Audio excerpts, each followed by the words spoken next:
Welcome all to our financial wellness podcast, From Roots to Fruits, where we nurture our roots to grow more delicious fruits. I'm your host, Arlene. Let's get started. So today we're going to be talking about a book that I was first introduced to in 2022, and I have loved coming back to this book. Firstly, I use it for inspiration in the workshops that we have hosted in the past, and just to manage my own finances and refresh my mind on key things. So I'll go ahead and tell you the book. It is called Happy Money by Ken Honda, The Japanese Art of Making Peace with Your Money. Now, it's not a surprise that this is the type of book that I like to read, especially because it's all about having good relationships, so financial wellness. And it's very important to understand the link between your mental state, your own personal well-being, and how that is linked to money. So there's loads in here around behavior. There's loads in here about trauma or outside influences and how that might impact your money, whether you're getting money in, money out, how much you're saving, how much you're investing. So I really like this book. I'll just read like at the back of the book what it says about it, so it can just kind of introduce you a little bit. So Ken Honda's number one best-selling personal development guru knows that getting rich quick is no way to achieve happiness. Isn't that something that we need to hear in 2025? That money genuinely doesn't buy you happiness. However, money does pay for shelter, comfort, and luxuries, absolutely. But a lot of people think that if they earn more, then they are happier. So we really need to address this and identify whether you're striving to be more wealthy so that you can be happier, or are you happy and you also want to be wealthy and comfortable and earn the money that you definitely deserve. But we really need to assess the links there. Too often money is a source of fear, stress, and anger, sometimes breaking apart relationships and even ruining lives. We like to think money is just a number on a piece of paper, but it is so much more than that. Money has the ability to smile, its energy changes when it's given a certain feeling, and this energy impacts not only ourselves, but others as well. Although Ken Honda is often called a money guru, his real job over the past decade has been to help others discover the tools they already possess to heal their own lives and relationships with money. In Happy Money, the Zen millionaire explains in practical and accessible language, it's very true, it's very practical, how to achieve peace of mind when it comes to money. So, yeah, I think I really liked how he breaks down the relationship between money and what's actually going on in your bank account. So it starts off with a little bit of a history lesson for who he is, and then it goes into a lady basically in Japan. They had this thing where they check people's wallets to see if the money or the wallet is nice, and then how's the money looking. So this lady randomly asked to see his wallet, and then she checked to see if the money is happy, is it smiling. And it might sound weird, but I actually like this because it then goes back to how everything is energy. You've got good energy and you've got bad energy.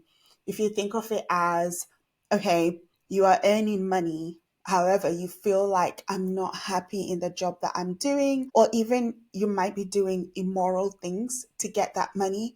And then somewhere, somehow, things just never work out with that money.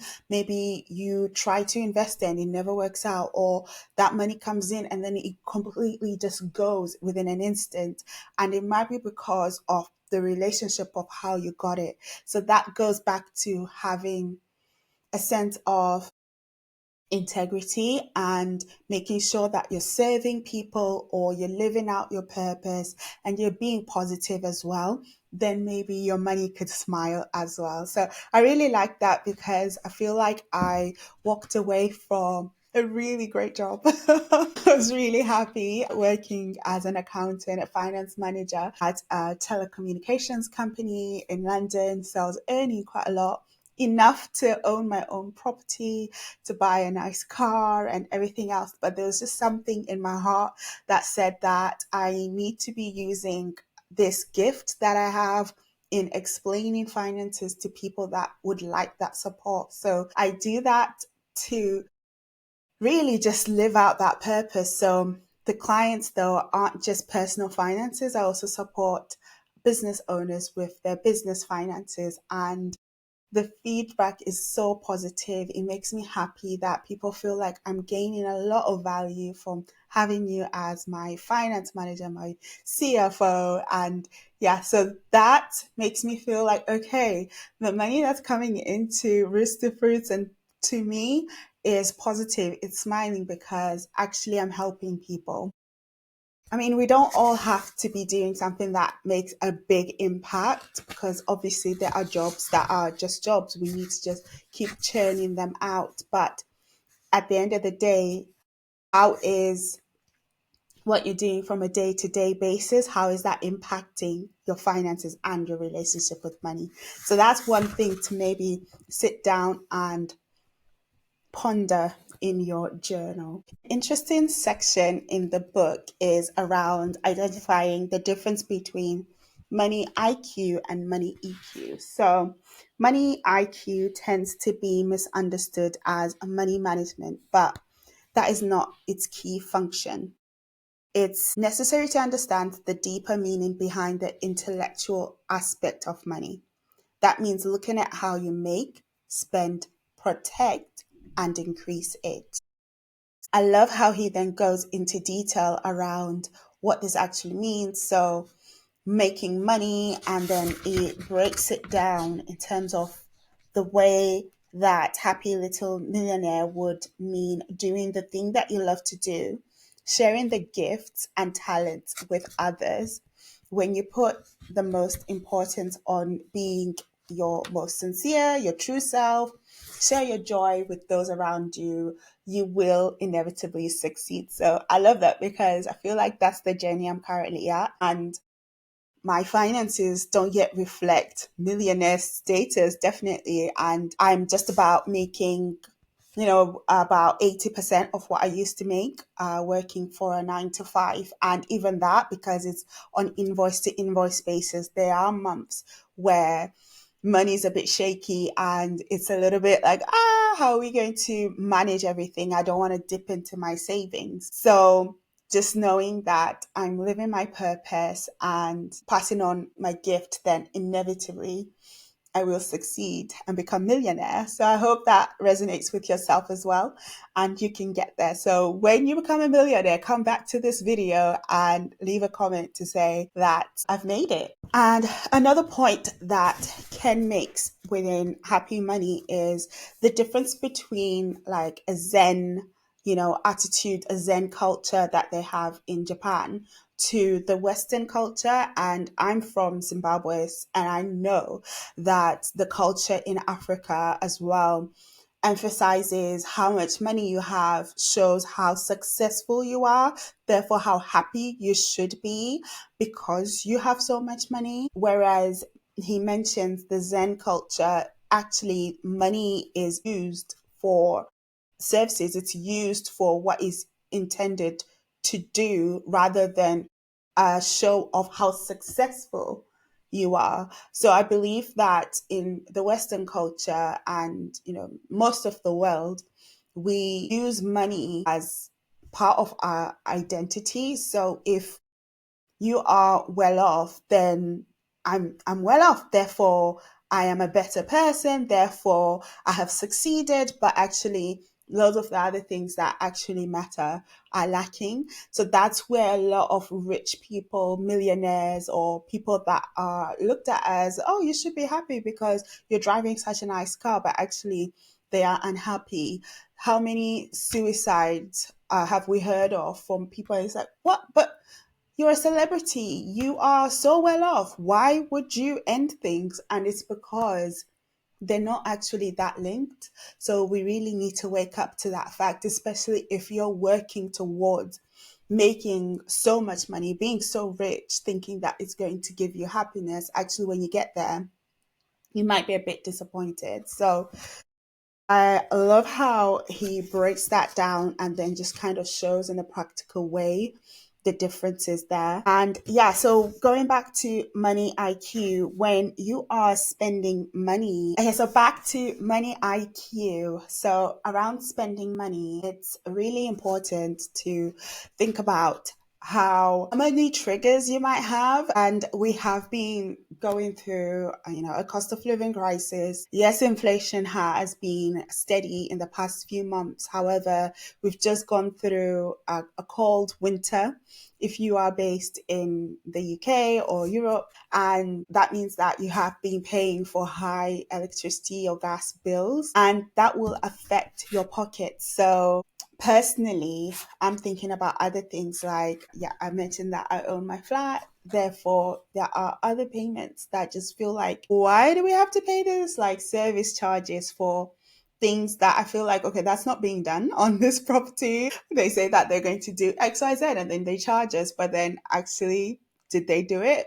There's no proof. And yeah, so I start to feel like I'm a bit stingy. I don't want to pay this out because where's this money going? And having an attitude of, when you see a bill come through in the letters, that always come at the wrong time, and you think, I don't want to pay this, I don't want my money to go. And you've got this negativity around paying for what you should. I mean, you should pay your bills. So if you've got a negative attitude towards it, then this is, again, not the right way to look at things. It's not the Zen way, is it? So I like that as well, that they break that down in here.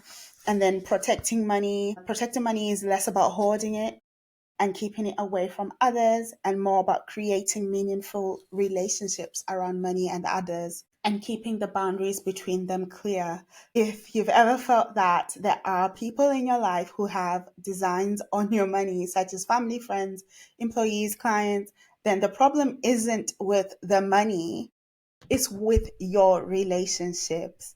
So that's another thing you could just think like my trigger there, because then you can just assess your relationship with money in that way. Do you feel like people just want from you? Well, actually, you need to look within. Why is that? And do they just want from you personally, or is just them needing help? I Another example is with a client where I've got these services and I quote a price and that's it. They said yes to the quote. We started working, and a few months in, it's loads of things, loads of aggressive behavior, loads of aggro, really. And it just made me feel like, hold on a minute, this money isn't happy. This money, it's not making me happy. I would rather focus my attention on clients that feel like they're happy to pay me because my services warrant it. So if they're not happy to pay me, then I don't think I want it.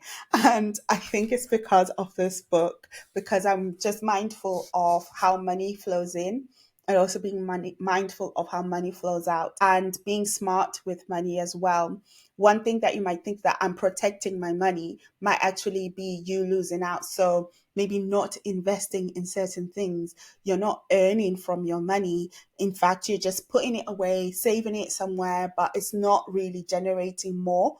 The other point is around increasing your money, investing, saving, and paying yourself first. I don't think this is your first time hearing that, but it is something that needs to be highlighted some more. This book could sound a bit woo woo because it's talking about money smiling at you, and it's talking about, money having energy, positive and negative. Therefore, it could lose a lot of people. A lot of people might just switch off and think. However, it also talks about investing and multiplying your money. And I think that is really important because there are strategies in terms of how you could do that. So, quite important. Quick break to talk about Roots to Fruits and all the amazing stuff we've got in store this year. So we have workshops, we've got coaching sessions, and we've got in-person events. So check out our website to find out which is the right solution for you. We're also on social media, so you can interact with us, comment, send a DM, whatever you'd like. I also like to tell you about our digital learning hub, where we've got all the tools. We've got workbooks, we've got Excel documents on there, we've got videos to talk you through how to do certain tasks depending on the module that you would like to focus on, whether that is saving, paying off your debt, or if you'd like to just have a general pulse on how to budget. We have all of that for you on our Learning Hub. So follow the link and see you there. So Money IQ was all about how you manage money and the practical steps towards it. And Money EQ is all about how we react to money emotionally. So it's necessary to understand the deeper meaning behind the emotional aspects of money. That means looking at how you receive, enjoy, feel, and how you share your money as well. So an example is when you're receiving money, the act of receiving is the most important thing. So when it comes to enriching your life, if you aren't willing to receive and you're not willing to receive happiness, abundance, that sort of thing, then this might be stopping you from getting more money into your life. So I think this really, really resonates because I have this thing as the oldest girl child, feeling like I need to work, work, work. I need to work hard so that I can get more money. But actually, it's all about feeling like you're deserving it. So the work that you're doing, you deserve to get paid, and it shouldn't be tied to how hard you work. It's actually how smart you work. So allowing it to flow in and to flow in abundantly. So think about that. And also enjoying money. Thank you for talking about that, because when people think about money management, they just kind of think, oh yeah, you're going to talk about the dreaded B word, budgeting, and you're going to tell me to stop spending and to do this and to be so frugal and stingy with money. But actually, no, there needs to be a balance, and you need to actually enjoy money so that there's a positive feeling, there's a positive energy around it. And then it will flow in a lot easier, and trusting the money flow. So we worry about money because we're afraid and can't trust that money will always come in. To fully realize the potential of your life, it isn't just money and abundance that is important. Confidence in your own abilities matters as well. Even when your supply of money is low, confidence and self-esteem leads to the heart of abundance. Love it. And yeah, there's loads in here. There's also around sharing, and I think that goes back to like community and making sure that you're sharing. It's not just a competitive process. It's not just about me, me, me, I'm the richest. It's more around kind of have making sure that the people around you are also winning. One thing that I have been using as inspiration from this book during coaching sessions or during group workshops is asking people to identify which type of spender they are. So I'm actually going to create a link and ask you to let me know what you are. So yeah, feel free to like press on the link and then go and vote in terms of which one you are. So these are the different types. So there are different types of money EQ people. So what does that mean? Your relationship with money expresses itself in a pattern to a certain extent. If you've never been taught about money, you will likely fall into one of a few common personality types. So knowing that personality type and knowing your patterns, it means that you can understand your motivations, your relationships with money, and then you can change things if you need to. If you don't, then that's fine. At least you know which type that you are.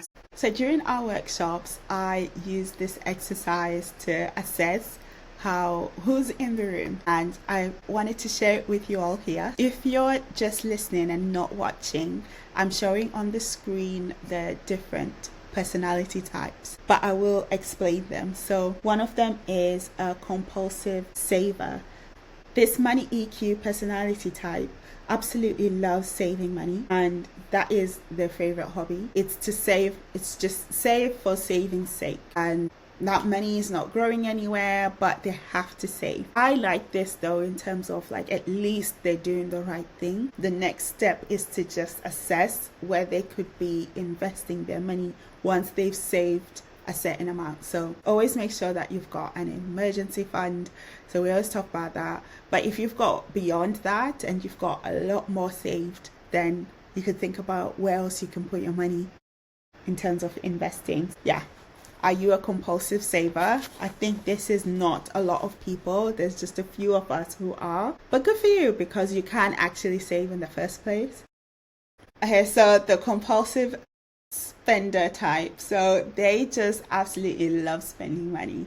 And if this personality type was to see money on the road, they'll pick it up and then straight to the store to buy them something, and it's free money, which honestly, you're right. He even uses that you only live once in here, because it is true, and you can't blame the compulsive spenders. And yeah, I think the lesson here is to make sure, if you are one of these people that feel like I just don't know how to save because I'm always spending and I don't know where my money goes, then something to think about is putting your money away as soon as you receive it. So pay yourself first, put away 20%, put it in a bank account that you cannot touch. Maybe have someone else that is responsible and you trust to be the person that actually holds that money for you. If some people, if they have it and it's accessible to them, they will be spending it. And it's important for you to recognize if that's your personality type, you can put it away. There's also the compulsive money maker. So this is someone that has to make money. They are always on the go, always hustling, always thinking about the next thing, the next best way that they're going to make money. And it is really tied to who they are. And yeah, are you a compulsive money maker, or are you indifferent to money? And that's just like, money comes, money goes. I actually don't know how much I earn. I don't know how much I spend. I don't have a pulse on it, because you're just indifferent to it. And I think everything with a balance here is what is the conclusion. You shouldn't be too tied to money and too obsessive about it, but also not too indifferent. You need a balance, because a lot of people feel like something's happening, especially if maybe they're in a relationship and they're like, oh, the other person sorts it out, and then later to find out that that person hasn't been saving as much as they said they were, or they haven't been paying for this bill or that bill. So it's just having a balance. You could be a save splurger.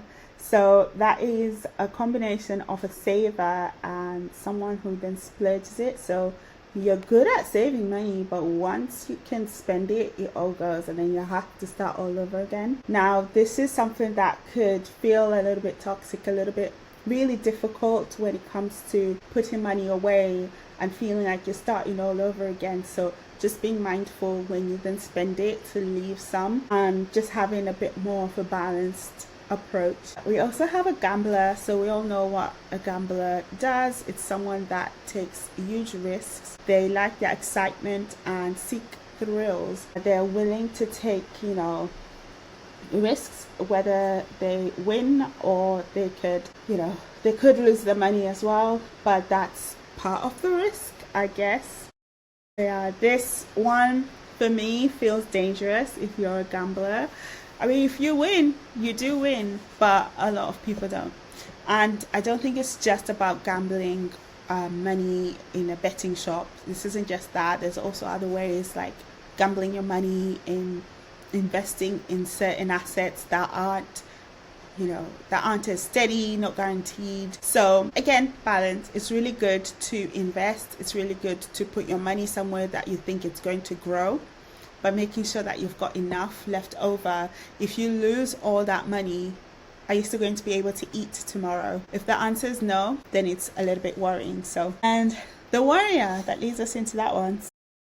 This type is always worried about money, always worried about it. And regardless of how much they earn, how much they have, they always find something to say, that something negative, and worrying about how much money they have. So this one, I think, is more around kind of your relationship to the security that you have with your money. Maybe your parents went through difficulties when you were younger and they lost all their money, lost their business, or one thing or the other. So this could be something that, it came from somewhere. And yeah, I guess the best thing here is to identify your triggers and to actually assess whether you're okay or not, so that you're not constantly in a state of fight or flight. You're always worried about how much money you have. It creates a negative relationship with it. Now, this is something I have to hear, worrying about money, because again, as a business owner, money is not guaranteed, in the same level from month to month, because I invoice people. So it's definitely something to think about, having the right things in place, the right amount of savings, always have an emergency fund. So then from month to month, I know that my bills are looked after and I'm not always worried about money. So those are the different types of money types. Which one are you? Again, I'm just going to remind you to please vote. Let me know. Even in the comments, I believe you can comment on the app, whichever app that you're on, or you can email us or take the quiz that we have inserted in here, because I'd love to know who's listening and what resonates with them.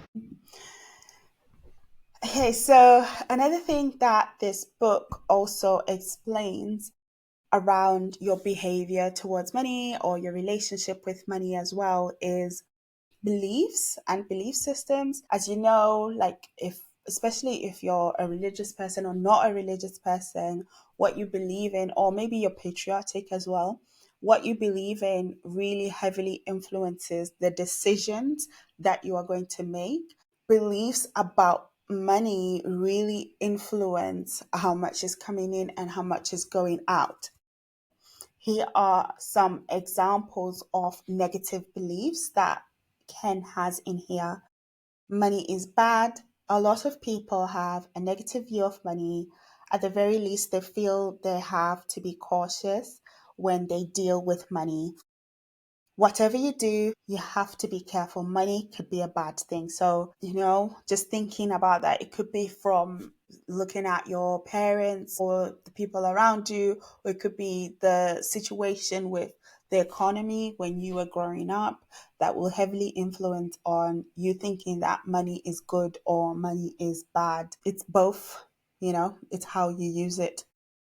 Money disappears fast, that is also something that I grew up hearing quite a lot, actually. And my parents used to say, when it rains, it pours, meaning that once one thing hits you, expect loads of bad news, because as soon as it rains, it's going to pour. And yeah, that was something that I had to really train my way out of, because now I have like a trauma response. When one thing happens, I'm like, something else is going to happen. So think about that. Another thing that he points out is money hurts people. I mean, just looking at the state of the world right now and how billionaires are using their money to influence the media, to influence all sorts. In America, you hear about the healthcare system, and that is linked to how much profit that the shareholders want. And in the UK as well, money is linked to like landlord culture and people feeling like,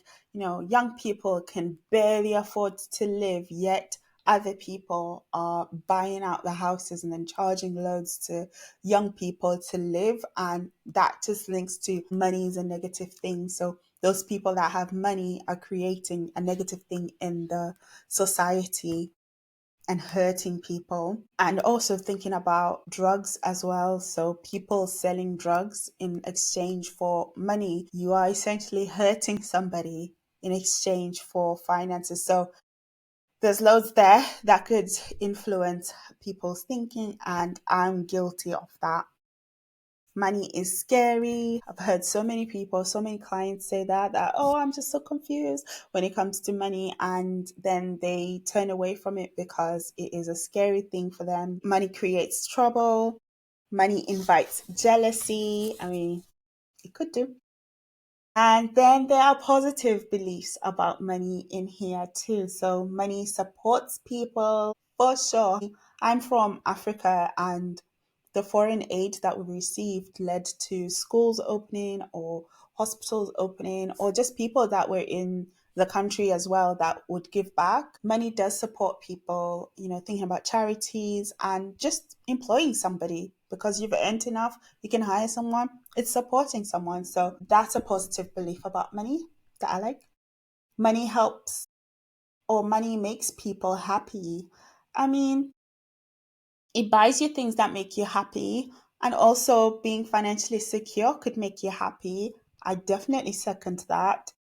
Money buys things. Money buys food. Food makes me happy. Money pays for holidays. Holidays make me happy. There's something happening here. I like it. And money helps realize dreams. How true is that? A lot of businesses skyrocketed because of the investments that they might have had, and it made their dream come true. I'm speaking from my perspective. We have been hosting events for a few years now. In-person events are expensive from my perspective because we don't have a budget for it, and we rely on ticket sales. And now we've just secured financial sponsors. Before, we've been sponsored venues or food, that sort of thing, but now we actually have a sponsor that has paid money, and that has meant that we've got budget for really good speakers. We have budget for yummy food and for the venue that we really want to rent out. So money definitely can realize dreams. Money can bond people. Maybe that shouldn't be the thing to bond people. Let's see what he says. So, if you spend money wisely, you can help create better relationships. For example, you can use money to plan a family trip, true, and make happy memories that will last a lifetime. You can use money to make all kinds of fun arrangements that bring you closer to your family and friends. Very true. And you could sponsor people as well. So we've heard of rappers or, sports personalities creating these funds where they send students to university to learn something, and it create something really, really positive. So money isn't just bad, and money warms people's hearts. I believe it does. So yeah, there's loads in here around the relationship between money and how it actually affects people and how it affects the world that you live in. I just highlighted the bits that I really loved about the book, and the philosophy in here. I genuinely believe that it is a good one, and it might be a bit, it's not what capitalists might think of, or maybe some people might think, yeah, no, money is just a good thing because if I earn loads, then I'm happier, and that's fine. But the majority of us recognize, energy, and recognize that you have to earn your money in a integral way rather than in a negative way. And this book just shows the theory. It's really short, it's not that big. You could probably read it within 2 days. There's a lot to digest, to be fair, and maybe some things that you might want to take away and then assess in your own life. So you could take your time reading it too. I always come back to it because there's always something that I feel like, oh wow, I didn't recognize that. I didn't acknowledge that the first time I read it, or maybe I'm now in a different situation.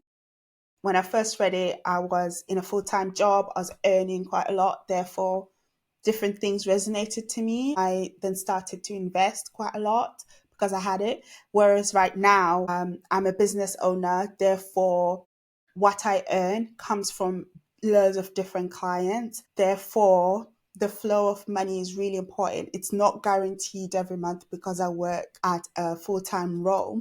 I think the message in here around knowing that you deserve, and knowing that if you're serving, and knowing that if you're living your purpose as well, eventually the money will flood in. So yeah, that is my takeaway for the book. Of course, we're now towards the end of the podcast, and the book that I would recommend is Happy Money. So I really like that segment of the podcast. Let me know if you do as well, that we recommend a book for people. Do you recommend one? Let me know if there's a book that you'd like me to read or cover, assess, whatever. Let me know if you just want to talk to me about a book as well. Really excited. As always, you can email us, talk to us at rootstofruits.com. We will answer. Excited to hear about your journey, your money journey. And I'll see you in our next episode. That is all for us today, guys. Join us next week for some more seeds to sow. And please remember to support us by following and leave a rating on our show on whichever platform you're listening to us from. To those watching on YouTube, please leave a like and a subscribe to our channel. All of your support goes a long way. Thank you so much for joining us today. And remember, keep shining.